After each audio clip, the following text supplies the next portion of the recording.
Okay, so this is 3 short pieces, each based on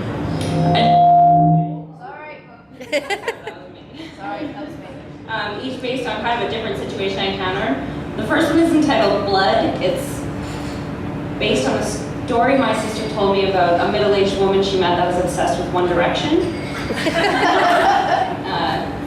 She stands for hours in the freezing cold. If she were to lose a toe to the frost monster, she would not notice. That is how obsessive she is. A rabid animal, frothing and foaming at the mouth in her lust to simply set her gaze upon them. Her young daughters stand with her, huddled and freezing, bluer than the saddest man alive. They have to pretend they care because she makes them. So no one will see who she really is, how deeply rooted her obsession has become. Waiting, always waiting for them, for those boys young enough to be her sons.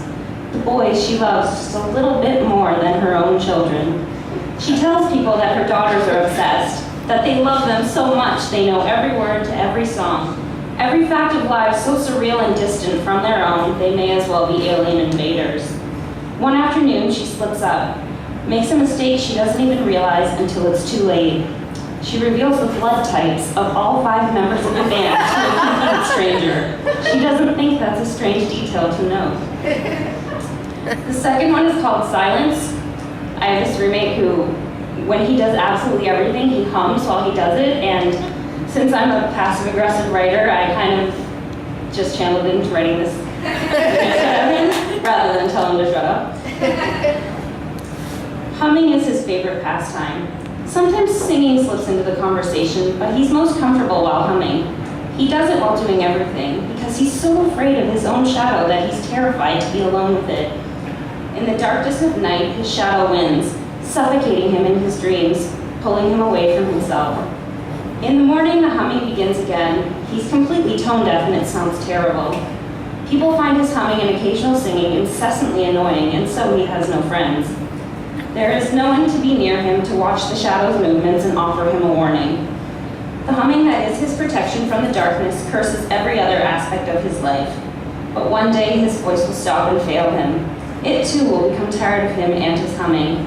It will team with the shadow to pull him all the way into the darkness. The only thing any of them can do is wait patiently for the silence. Okay. And the third one is also based off something my sister tells me. It's based on how she feels when she's forced to be in an awkward situation. It's called Hair.